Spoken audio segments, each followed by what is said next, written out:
എന്തേ നിർത്തിയത്? എഴുതാൻ മൂട് വന്നുണ്ടോ? നമുക്ക് വീട്ടിൽ പോവാം. എന്നെ സന്തോഷിപ്പിക്കാൻ നീ കണ്ടെത്തിയ സ്ഥലമല്ലേ? ശരിയാ. എന്താ എനിക്കിപ്പോ പേടി തോന്നുന്നു.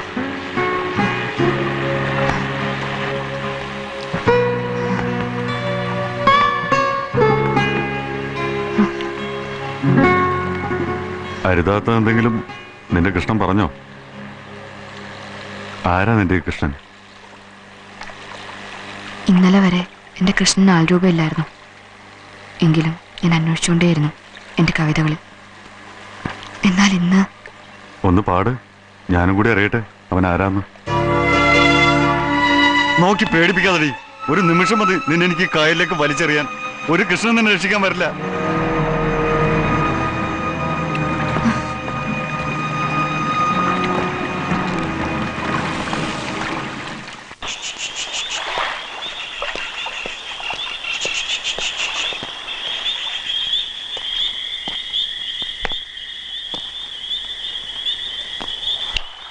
പാടടി. എന്നെ അപമാനിക്കാൻ നീ പാടിയതാണെങ്കിലും എനിക്കത് കേൾക്കണം. ഞാൻ അറിയാതെ പാടിപ്പോയതാ. വേദനിച്ചെങ്കിൽ മാപ്പ് തരണം. തരാം. അതിനു മുൻപ് പീലി വിടർത്തിയാടുന്ന എന്റെ കൃഷ്ണനെ എനിക്കൊന്ന് കാണണം. മോള് പാട്. കഴിയാഞ്ഞിട്ടാ ചന്ദ്ര. പാടടി. പാടാൻ ഇല്ലേ? ഇല്ല എങ്കിൽ നീ പാടും. നിന്റെ ഒടുക്കത്തെ പാട്ടെന്ന് നീ പാടും.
ഒരു പേഷ്യന്റ് അകത്തുണ്ട്. ഞാൻ വെയിറ്റ് ചെയ്യാം. ഓ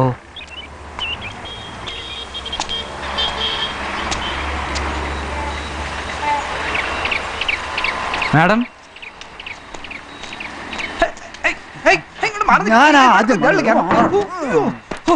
ഇപ്പൊ ചാവെന്ന് പറഞ്ഞ ഇരിപ്പ് എന്തൊരു ബലം.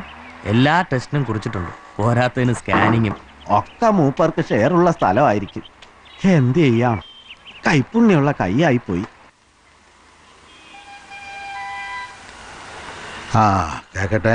പിന്നെ എനിക്ക് പാടാൻ കഴിഞ്ഞിട്ടില്ല. ഒരുപാട് നേരം ശ്രമിച്ചോ? ഇവിടെ എന്തെങ്കിലും വേദന? ഇല്ല. എന്ന് പറഞ്ഞാൽ എങ്ങനെ വേദന കാണണമല്ലോ. ഇല്ല സർ. ഭദ്രയുടെ പാട്ട് ഞാൻ കേട്ടിട്ടില്ല. സ്റ്റുഡൻസ് ആരോ പറഞ്ഞു അസലായിട്ട് പാടുമെന്ന്. ഏതെങ്കിലും ഫംഗ്ഷന് പാടിയിട്ടുണ്ടോ? ഇല്ല, 1-2 തവണ ഹോസ്റ്റലില്. ആ മതിയല്ലോ, കഴുത കരച്ചിലും പാട്ടാണെന്ന് പറഞ്ഞ് പ്രേരിപ്പിക്കാൻ അത് മതി. ആ എന്ത് കരച്ചിലാണെങ്കിലും ഒന്ന് കേൾക്കാം. എനിക്ക് പാടാനറിയില്ലെങ്കിലും I am a lover of music. നന്നായി ഞാൻ മ്യൂസിക് കണ്ടക്ട് ചെയ്യും. കാണണോ?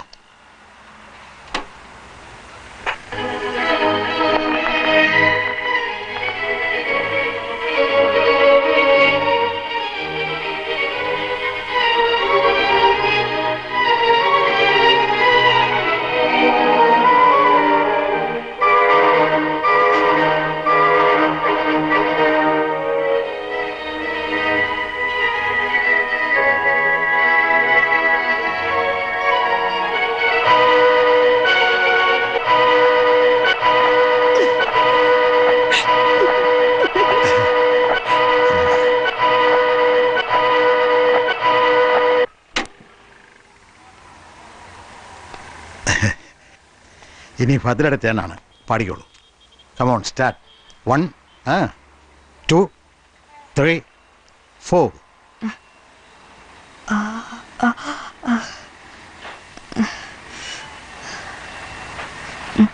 ട്രൈ. കമോൺ. കഴിയുന്നില്ല ഡോക്ടർ.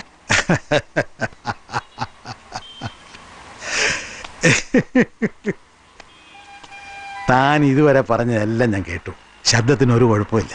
വർത്താനം പറഞ്ഞാൽ പുറത്ത് കേൾക്കുമെങ്കിൽ അതിൻ്റെ ഏറ്റക്കുറച്ചിൽ മതി പാട്ടാകാൻ. പഠിച്ച പുസ്തകത്തിൽ എന്താ പറഞ്ഞിട്ടുള്ളതെന്ന് ഞാൻ പറഞ്ഞിരണോ? സാർ, ഞാൻ ഒരുപാട് ശ്രമിച്ചു. നിങ്ങൾ രണ്ടാളും ഡോക്ടർ ശ്യാം സുന്ദറിനെ കണ്ട് ഒരു കൗൺസിലിംഗ് നടത്ത്. താനൊരു കുഞ്ഞിന് ജന്മം കൊടുക്ക്. നിങ്ങൾ രണ്ടുപേരെല്ലാവർക്കും കുഴപ്പമൊന്നുമില്ലല്ലോ. അത് തൽക്കാലം വേണ്ടെന്ന് വെച്ചോ. മനസ്സിലായി. ഇനി താമസിപ്പിക്കണ്ട. ഒരു കുഞ്ഞുണ്ടെങ്കിൽ അതിൻ്റെ കരച്ചിലൊക്കെ ആകുമ്പോൾ താനേ ശരീരം പഠിക്കുള്ളൂ. പിന്നെ എപ്പോഴാടോ വഴക്കിടാൻ സമയം?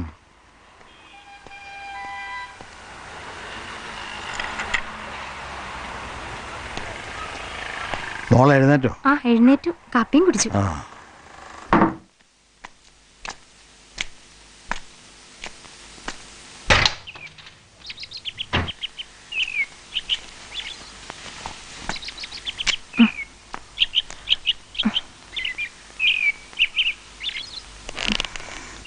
എനിക്ക് നിന്നെ കൂടാതെ വേറൊരു മോളോടുണ്ടെന്ന് പറഞ്ഞിട്ടില്ലേ? ഇതാ ഡോക്ടർ ഭദ്ര. ഞാനിതിനു മുമ്പ് കണ്ടിട്ടുണ്ട്, ക്ലിനിക്കിൽ വെച്ച്. എന്താ നിർത്തിയത്? ഞങ്ങളുടെ വീട്ടിലെ ചേച്ചിയുടെ ഒരു ചിത്രമുണ്ട്, അസലൊരെണ്ണം. സാറ് തന്നതാ. എന്തിനാ വെറുതെ വിഷയം മാറ്റണേ? ക്ലിനിക്കിലെ മോളെ കാണാൻ വേണ്ടി ഒരിക്കൽ ഭദ്ര വന്നു. അന്ന് നീ നല്ല മയക്കത്തിലായിരുന്നു. അതങ്ങ് പറഞ്ഞാ പോരെ. എന്തിനാ എണ്ണി നോക്കണേ? ഒക്കെ റേഷനല്ലേ, 1 2 എണ്ണത്തിൽ തെറ്റിന്ന് വരും. ശരി, ഇതാ കിടക്കുന്നു. നിങ്ങൾ രണ്ടോട് എന്തെങ്കിലുമൊക്കെ പറഞ്ഞുകൊണ്ടിരിക്കുക. ഞാൻ 1 2 പേഷ്യൻസിനെ കണ്ടിട്ട് വരാം.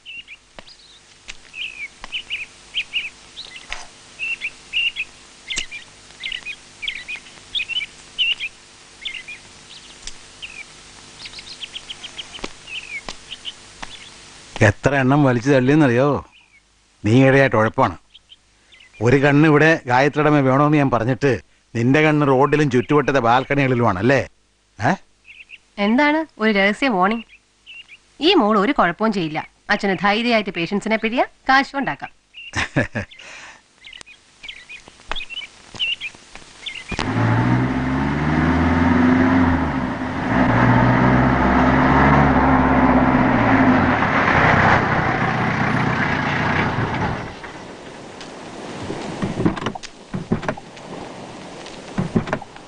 വൈകിയപ്പോ ഞാൻ കരുതി വരില്ല എന്ന്. മോളെ ഭദ്ര പറഞ്ഞറിയാം. ഇപ്പൊ നാട്ടിൽ തന്നെ ഉണ്ടോ? ഈ പ്രസ്ഥാനത്തിന്റെ വളർച്ചയിലെ മാധവനായുടെ ബുദ്ധിയുണ്ടെന്ന് പറഞ്ഞു കേട്ടിട്ടുണ്ട്. ഭദ്ര പറഞ്ഞു തന്നെയുള്ള അറിവാണ്. പക്ഷെ അത് ഇത്രയും മനോഹരമാണെന്ന് ഇപ്പോഴാണ് അറിഞ്ഞത്. ഇവള് വന്നാ സാധാരണ അന്ന് തന്നെ തിരിച്ചു പോവും. ഇന്നങ്ങനെ ആവില്ലല്ലോ. ഒരു ചേഞ്ച് വേണമെന്നുണ്ട്. വരൂ.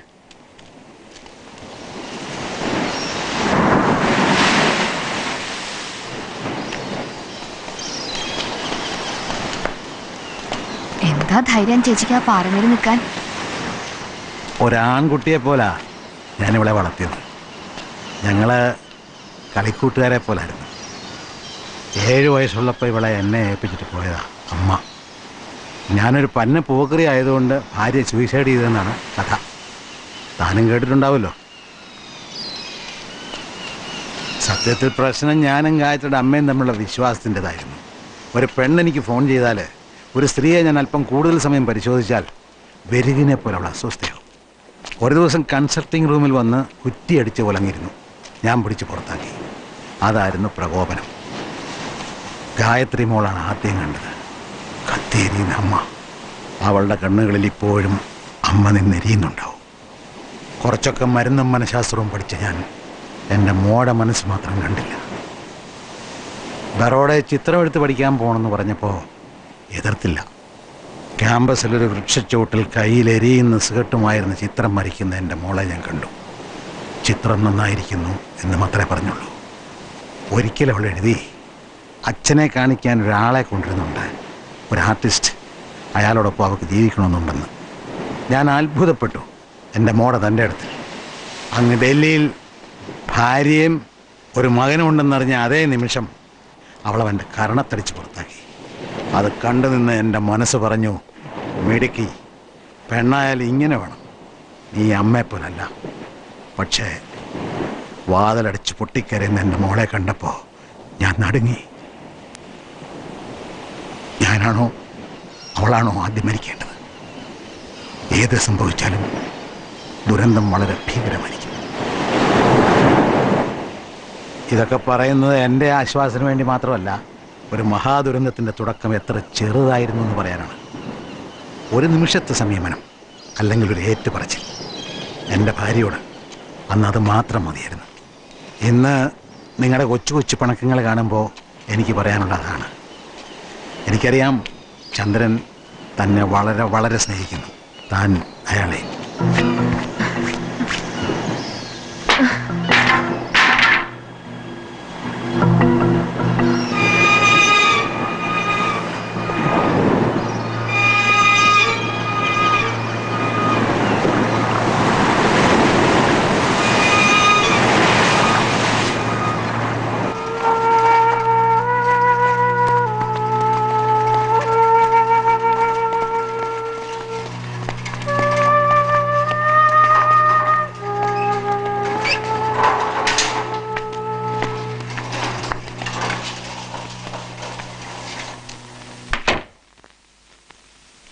ഇനി ഭദ്ര വയ്ക്കോ.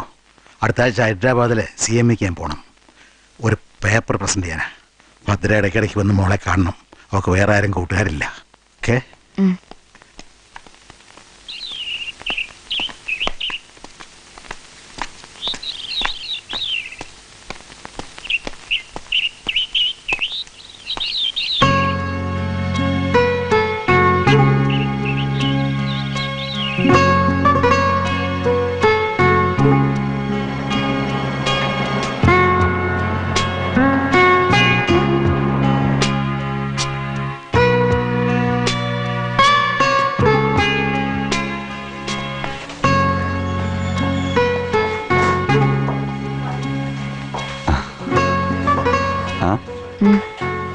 എടുത്തോളൂ. ആ പിന്നെ എന്താ ചന്ദ്ര,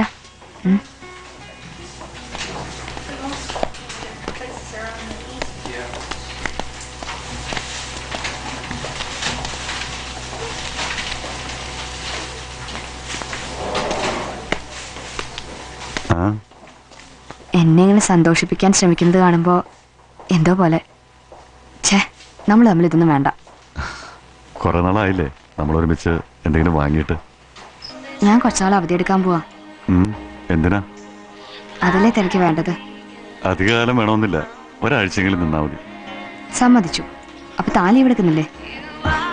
അത് ഇത്രയും ബിസി ആയിട്ടുള്ള ടൈമില് ഇടയ്ക്കെങ്കിലും. ഏതൊക്കെ കറികളാ ഇഷ്ടം ഒക്കെ മുൻകൂട്ടി പറഞ്ഞേക്കണം. കിച്ചൺ കൺട്രോൾ ചെയ്യുന്നത് ഈ കൈകളാണ്. ഈശ്വര, ഇത് പകരുന്ന രോഗമല്ലാണോ? എന്ത്? അല്ല, ഗായത്രിയുടെ രോഗം പകരുന്നതാണോന്ന്. ഒക്കെ കണ്ടോ? വേറൊരു ഭദ്ര ഫുള്ളായിട്ട്. ഫുൾ നെയിം ആയിട്ടാ? ഫുൾ നെയിമോ? ആ, ഭദ്രകാളി, അതാണല്ലോ യഥാർത്ഥ പേര്.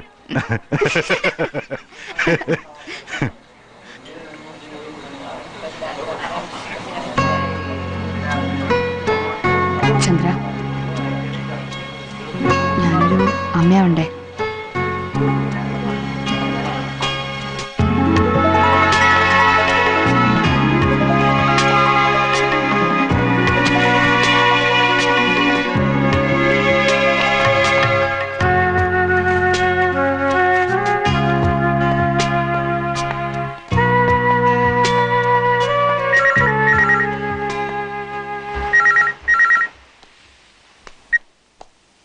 ഹലോ, അതെല്ലോ. എവിടുന്നാ?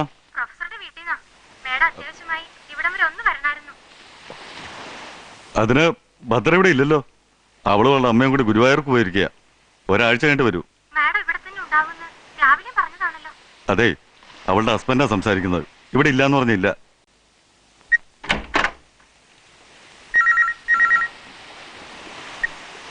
ഹലോ, ഭദ്ര ഇവിടെ ഇല്ല. പ്രൊഫസറിൽ ആരായാലും എന്താ ഇവിടെ ഇല്ലാന്ന് പറഞ്ഞില്ല. അതിനെനിക്കൊരു ചുക്കൂല. ഇനി ഇങ്ങോട്ട് വിളിച്ചേക്കരുത്. ഫോൺ വെക്ക്. വെക്കാനല്ലേ പറഞ്ഞത്?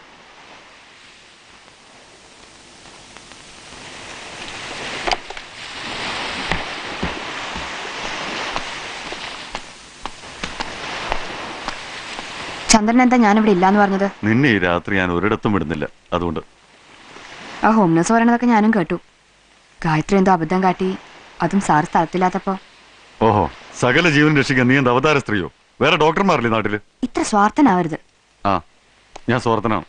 നിന്റെ കാര്യത്തിൽ ഞാൻ 100% സ്വാർത്ഥനാണ്. മറ്റൊരാൾ നിന്റെ മേൽ അവകാശം സ്ഥാപിക്കുന്നത് എനിക്കിഷ്ടമല്ല. കേൾക്കാൻ സുഖമുള്ള കാര്യങ്ങളൊക്കെ തന്നെയായി പറഞ്ഞത്. പക്ഷെ ഒരാൾ മരിക്കാൻ കിടക്കുന്നു എന്ന് അറിഞ്ഞപ്പോ ജീവൻ രക്ഷിക്കാൻ അവിടെ ഓടി എത്താൻ കഴിഞ്ഞില്ലെങ്കിൽ പിന്നെ എന്തിനാ ഞാനിതൊക്കെ പഠിച്ചത്? എനിക്കറിയാവുന്ന എത്തിക്സിന്റെ പ്രൊഫഷൻ ഉള്ളൂ. ഇല്ലാത്ത ജാട പറഞ്ഞ എന്നെ വിഡ്ഢിയാക്കരുത്. വിഡ്ഢിയാക്ക്?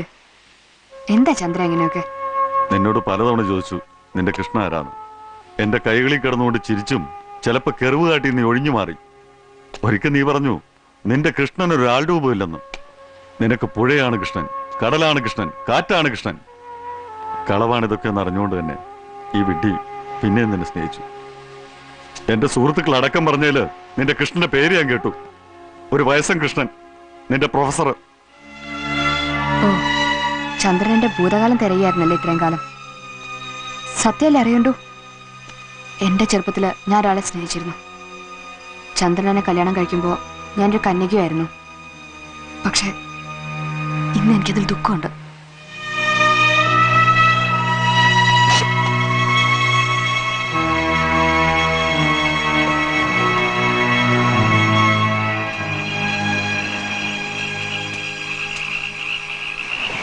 കീ ഞാൻ എടുത്തിട്ടുണ്ട്. ചിലപ്പോ ഈ രാത്രി വന്നോന്ന് വരില്ല. നിന്നെ തടയാനുള്ള അധികാരം എനിക്കില്ല. അതുകൊണ്ട് മടങ്ങി വരണമെന്ന് ആഗ്രഹിക്കുന്നുമില്ല.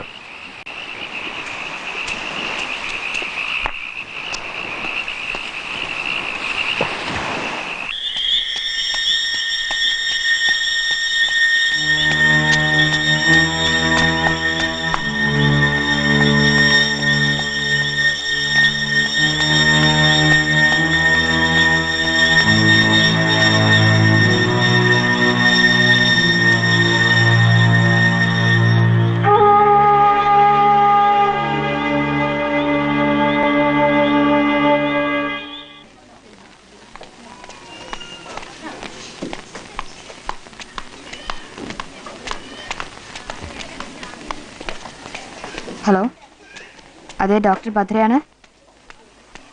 എവിടെ? പാലസ് ഹോസ്പിറ്റലോ?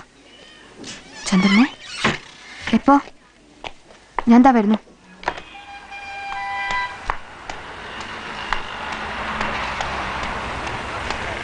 ഇന്നലെ അഡ്മിറ്റായ ചന്ദ്രൻ ഇപ്പോൾ സ്കാനിങ്ങിന് കൊണ്ടുപോയിരിക്കുക. ഡോക്ടർ തരകന്റെ യൂണിറ്റിലാണ്.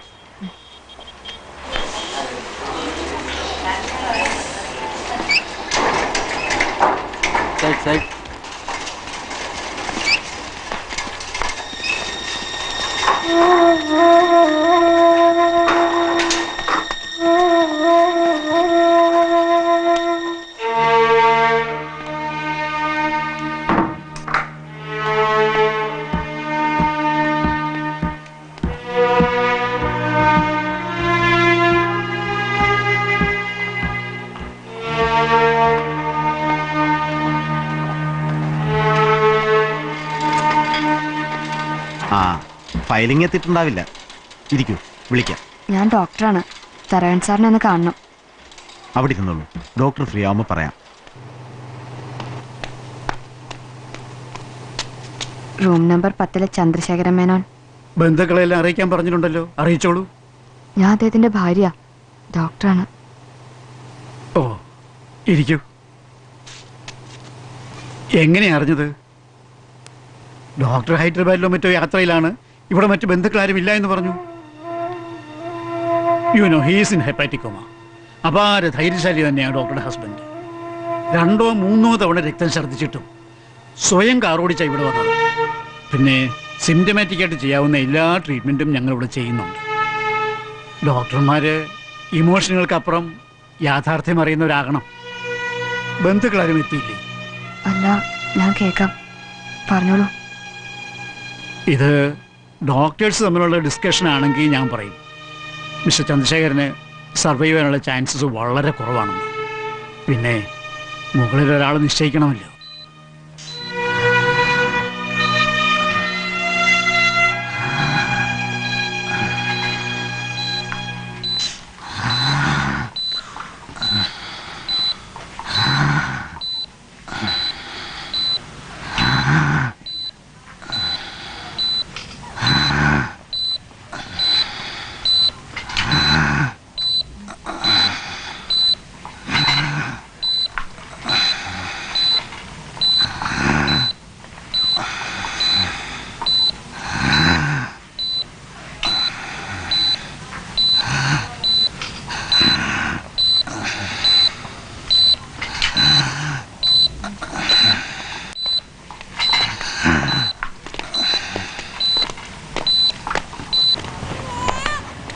ഞാൻ റൂമിൽ കാണും. എപ്പോൾ വേണമെങ്കിലും എന്നെ വിളിച്ചോളൂ. എക്സ്ക്യൂസ് മീ, ബുദ്ധിമുട്ടാവില്ലെങ്കിൽ ഒന്ന് വരുമോ?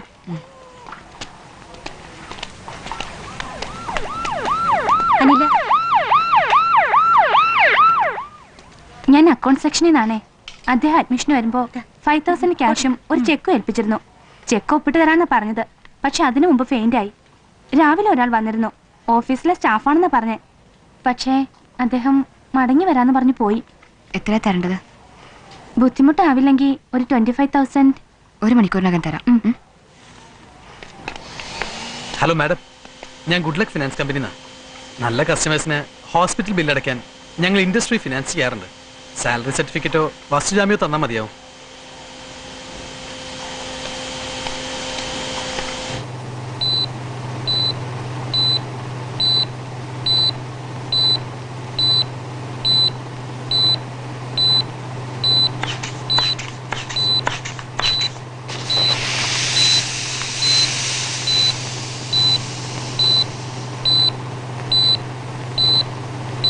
നല്ല ഇമ്പ്രൂവ്മെൻ്റ് ഉണ്ട്. ഇഷ്ടദൈവങ്ങൾക്ക് വഴിപാടൊക്കെ നേർന്നുള്ളൂ. ആ ഭദ്ര,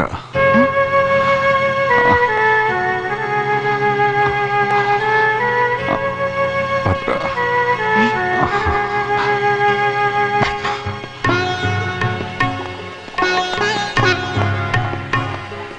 അമ്മേ. എന്താ മോളെ? അമ്മേ, മയക്കത്തിലോ അല്ലാതെയോ ആദ്യം വിളിച്ചത് എന്റെ പേരാ. ആരെയാ ഞാൻ കുറ്റപ്പെടുത്തേണ്ടത്? എന്നെ. ഞാൻ കാരണം ചന്ദ്രനെ വേദനിച്ചതുകൊണ്ടാ ഇങ്ങനെയൊക്കെ. അമ്മ പ്രാർത്ഥിക്കണം കേട്ടോ. ഇഷ്ടദൈവങ്ങൾക്ക് നേർച്ച നേരാൻ തരാൻ ഡോക്ടർ പറഞ്ഞു. ഞാൻ നേർന്നു. എവിടെ? ശിവപുരത്ത്. എനിക്ക് പോകാൻ കഴിഞ്ഞില്ലെങ്കിൽ ആരെങ്കിലും അയക്കാം. നമുക്ക് വേണ്ടി വേറൊരാൾ ചെയ്താൽ പോരെ? അതൊക്കെ ആലോചിക്കാൻ ഇനി സമയമുണ്ട്. നീ പോയി വല്ലതും കഴിക്കോ വസ്ത്രം മാറുമോ എന്തെങ്കിലും ചെയ്യേ.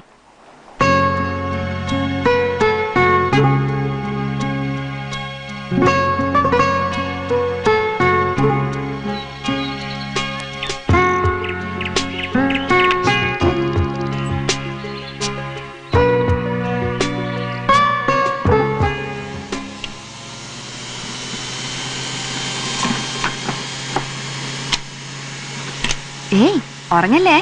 പകലും മുഴുവൻ ഇറങ്ങിയിട്ട് മതിയായില്ലേ? ഉറങ്ങല്ല, കൊച്ചു കൊച്ചു മയക്കം. മയക്കത്തിൽ നിറയെ സ്വപ്നങ്ങൾ. ഇപ്പോഴൊരെണ്ണം കണ്ടു. നല്ല പരപ്പുള്ള പുഴയും ഞാനും തുഴയുന്ന ആൾ മാത്രം. കരയെത്തും മുൻപ് അയാൾ വിലക്കിയിട്ട് ഞാനിറങ്ങി നടന്നു. ചെന്ന് കയറിയതൊരു ഗ്രാമത്തിൽ. നിറയെ പൂക്കളും പച്ചപ്പും നീർച്ചോലകളുള്ളൊരു ഗ്രാമം. ഇന്നലെ വരെ അങ്ങനൊരു ഗ്രാമം ഞാൻ കണ്ടിട്ടേ ഇല്ല. പക്ഷേ ഓരോ വഴികളും എനിക്ക് പരിചയമുള്ളതുപോലെ. കുറച്ചകലെ ഞാൻ ഒരു പെൺകുട്ടിയെ കണ്ടു. ധാവണി ചുറ്റിയ പെണ്ണ്. കൈതക്കാടുകൾക്കിടയിൽ ഒരു നീർച്ചാല് മുറിച്ച് കിടന്നാൽ എനിക്ക് അവളുടെ അരികിലെത്താം. അടിയൊഴി കുളിപ്പിച്ചു വെച്ച ചാലും നീന്താൻ അറിയാത്ത ഞാനും. അതുകൊണ്ട് അവളുടെ മുഖം കാണാനായില്ല. ഭദ്രാന്ന് വിളിക്കുന്നത് ഞാൻ കേട്ടു. വിളിച്ചോ?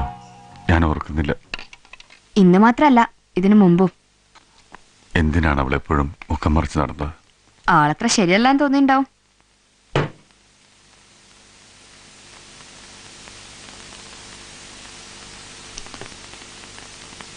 ഇതാണ് അവളുടെ മുഖം.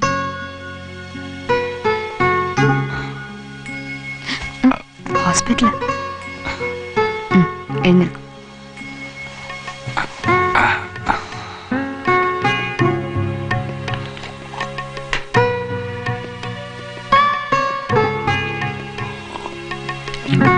എന്റെ മനസ്സ് ശാന്തമാണ്. അതുകൊണ്ടാണ് ഇത്ര സുഖമുള്ള സ്വപ്നങ്ങൾ കാണുന്നത്. കുടിക്ക്. മതി, എനിക്കൊന്ന് കിടക്കണം.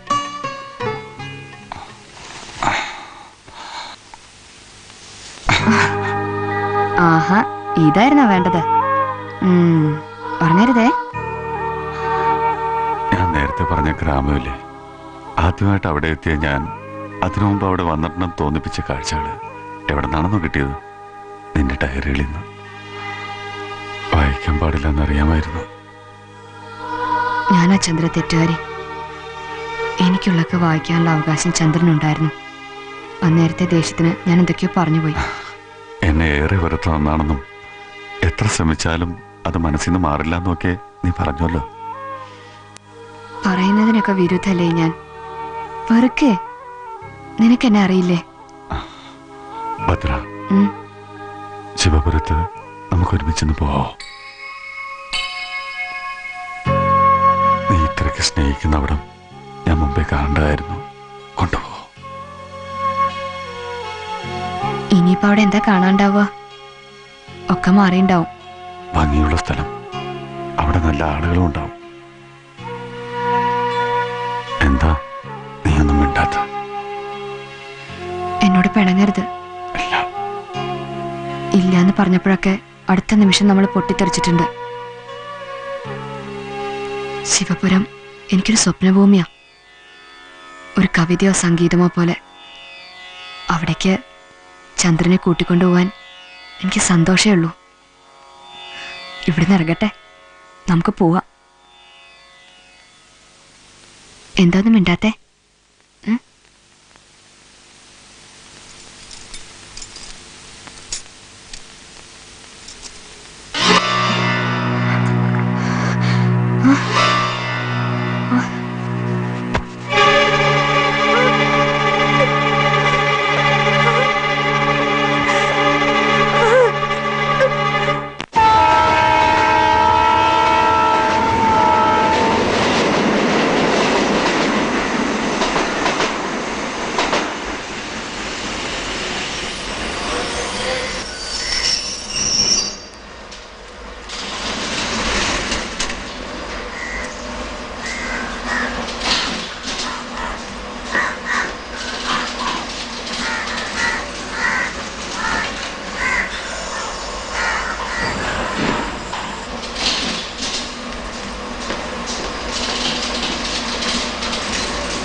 शकुने भवाति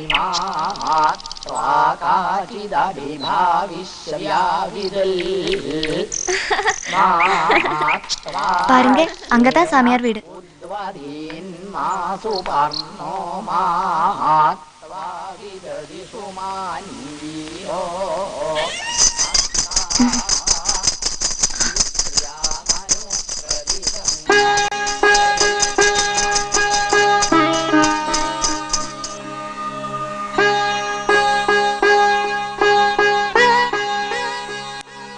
பத்ரா, வாடி உள்ள வா. காலையில இருந்து காக்க குறுக்குது. சொந்தக்காரி யாரோ வருது. யாரா இருக்கும்னு நான் நினைச்சிட்டே இருந்தா. என்ன அதிசயம்! கனவா நனவா? உட்காரு.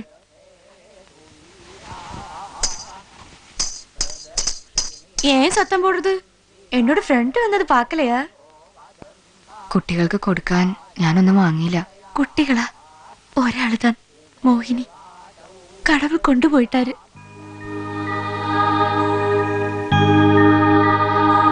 എനിക്കിപ്പോ അമ്മ മാത്രമേ ബന്ധുവായിട്ടുള്ളൂ. ഞാനും എൻ്റെ ആളും ഇങ്ങോട്ട് വരാൻ തീരുമാനിച്ച ദിവസം അദ്ദേഹം എന്നെ വിട്ടുപോയി. 40 കഴിഞ്ഞു. ചാരം നമ്മുടെ പാപനാശിനിയിലും ഒഴുക്കണമെന്ന് മനസ്സ് പറഞ്ഞു. ഇങ്ങോട്ട് പോന്നു.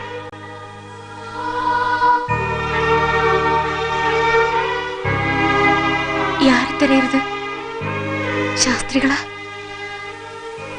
அவர் இறந்து போச்சு. அவருக்கு தொண்டையில கேன்சர் வந்து ரொம்ப கஷ்டப்பட்டாரு. 2 வருஷமா ஹாஸ்பிட்டலும் வீட்டுக்குமாயிருந்து அலைஞ்சோம். சாகிறதுக்கு முன்னாடி பத்ராவை பார்க்கணும்னு அவர் ரொம்ப ஆசைப்பட்டாரு. டெத்துக்கு 2 நாள் முன்னாடி கூடி அவர் கேட்டாரு, பத்ர வருமான்னு. வரும்னு நான் சொன்னேன். கிடைச்ச அட்ரஸ்ல நானே எழுதி ஒரு லெட்டர் போட்டிருந்து. இல்ல, എനിക്ക് കിട്ടിയില്ല. கிடைச்சிருந்தா கண்டிப்பா நீ வந்திருப்ப. நீங்க 2 பேரும் காதலிச்சிங்கன்னு எனக்கு தெரியும்.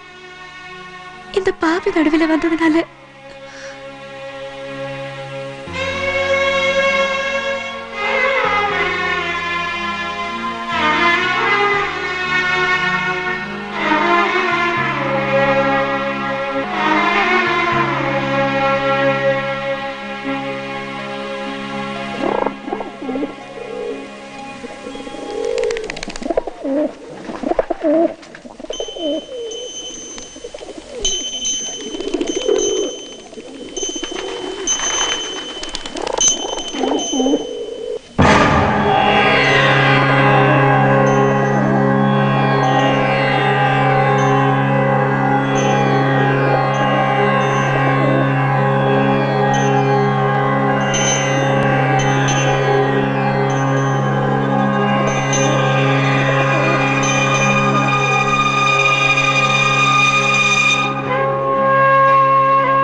ஏண்டா ராமா அங்க முடிச்சுட்டு நிக்கிற?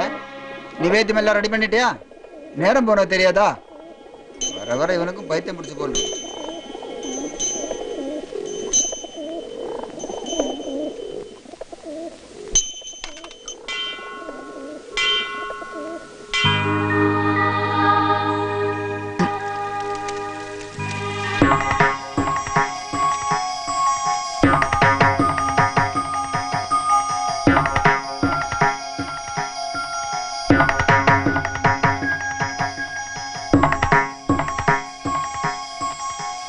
ഞാനും ഭദ്രയെ തിരിച്ചറിഞ്ഞല്ലോ. അത് തന്നെ മഹാഭാഗ്യം. 7ാമത്തെ ഷോക്ക് ട്രീറ്റ്മെന്റും കഴിഞ്ഞ് കൊണ്ടുവന്നിട്ട് 3 ദിവസമേ ആയുള്ളൂ. കല്യാണം കഴിഞ്ഞ ദിവസം തന്നെ അവൾ എന്താ പറഞ്ഞെന്നറിയോ? അവൾക്ക് എന്നോട് വെറുപ്പാണെന്ന്. ഞാനൊന്നും മറച്ചു വെച്ചില്ല. അതൊക്കെ ഒരു തമാശ പോലെ അവൾ കേട്ടിരുന്നു. പക്ഷേ പിന്നെ എന്നോട് മിണ്ടാട്ടില്ലാണ്ടായി. കാണുന്ന വെറുപ്പായി. കൈ കെട്ടിയതൊക്കെ വലിച്ചെറിയും. 2 വയസ്സുള്ള ഞങ്ങളുടെ മകള് മരിച്ചത് തലയ്ക്ക് ക്ഷതമേറ്റാണെന്നാണ് ഡോക്ടർ റിപ്പോർട്ട്. അതെപ്പോ എങ്ങനെ അവൾക്ക് ഇനിയും പറയാൻ കഴിഞ്ഞിട്ടില്ല. ഞാനും പാവാണ്. നമ്മൾ തമ്മിൽ വീണ്ടും കണ്ടു എന്നറിഞ്ഞ എനിക്ക് അവളെ ഇനി തിരിച്ചു കിട്ടില്ല.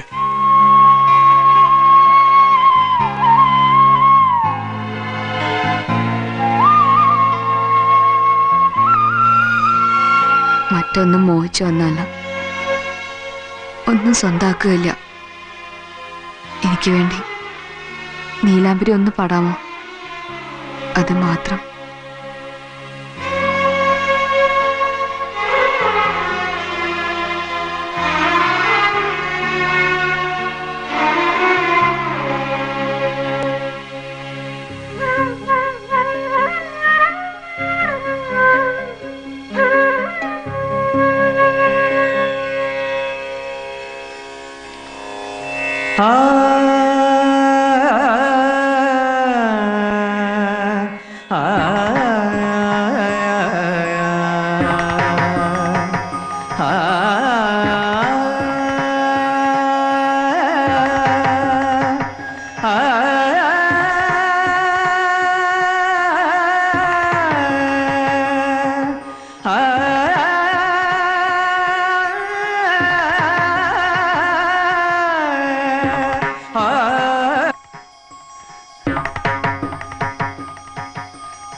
തൊണ്ടയ്ക്ക് ക്യാൻസർ വന്ന് ഓപ്പറേഷൻ കഴിഞ്ഞ് ട്രീറ്റ്മെന്റിലാണ് ഞാൻ. ഇനി എനിക്ക് പാടാൻ കഴിയില്ല.